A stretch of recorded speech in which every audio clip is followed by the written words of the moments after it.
Once there was a king, and like all good kings, he wanted his kingdom to be successful and prosperous.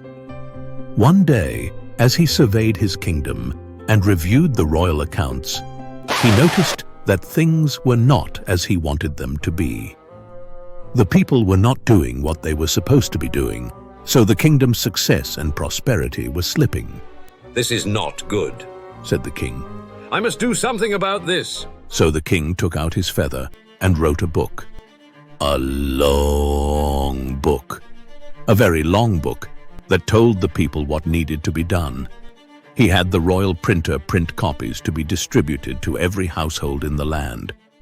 A while later, as the king surveyed his kingdom and reviewed the royal books, he noticed that things were not getting better. "Cannot these people read?" he asked Sir Galahad as he polished his sword. "It's all right here in black and white in the royal how-to book I wrote." "O king, may you live forever. I'm sure the people know how to read, but perhaps there is no time to read your book while they do the work. Have they ever been taught what to do? Perhaps you need a different solution." "They have teachers in school, that should be enough." "But Your Highness, those teachers work with children. Your workers finished school long ago. Perhaps you should make an inquiry of the royal solution makers." So the king went into the village and summoned a meeting of the royal solution makers, who listened carefully to his problem, asked a few questions, and went to work. The team considered many ideas and came up with a plan. They worked many days and long hours until it was finished. The sovereign scholar was ready to be unveiled and presented to the king.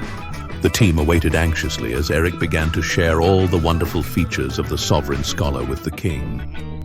"O king, may you live forever.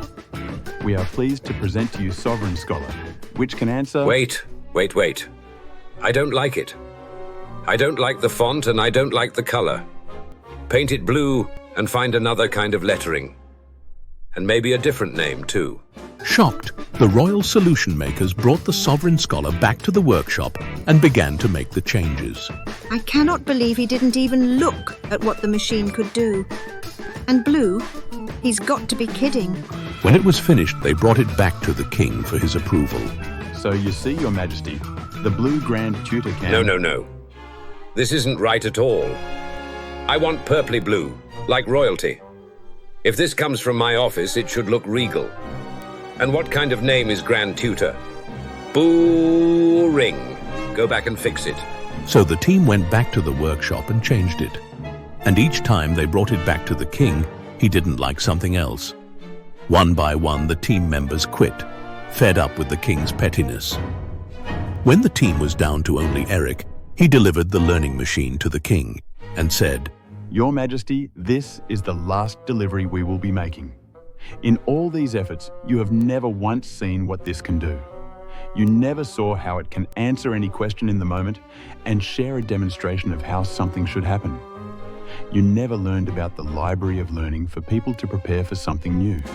We are done, and I hope you find a better way to work with the people who are trying to help you."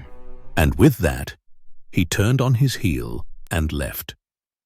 Chagrined, the king went over to the machine. "Oh, machine, how do you grow good flugenberries?" The machine switched on and began to explain in detail the steps for developing a bumper crop of flugenberries, sharing tricks the king was unaware of. At that moment, Sir Galahad joined him. "O king, may you live forever. What's this delightful machine?" "Well, let me tell you about it." That day, the king learned two important lessons. He found Eric and the royal solution makers and apologized for not listening or trusting their expertise in solution making.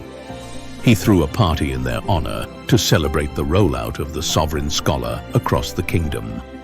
Not surprisingly, the flugenberry crop outperformed everyone's expectations by 30% that year, and the kingdom became known for its flugenberry pastries, which were exported around the world in the following year. And the moral of the story, my friends, is to trust the expertise of the experts. Personal preferences about inconsequential details can derail a project faster than a dragon in an ice palace. By valuing professional insight and focusing on the bigger picture, we ensure that our efforts are both effective and efficient. Remember, Collaboration and respect for specialized knowledge paves the way to success in any kingdom.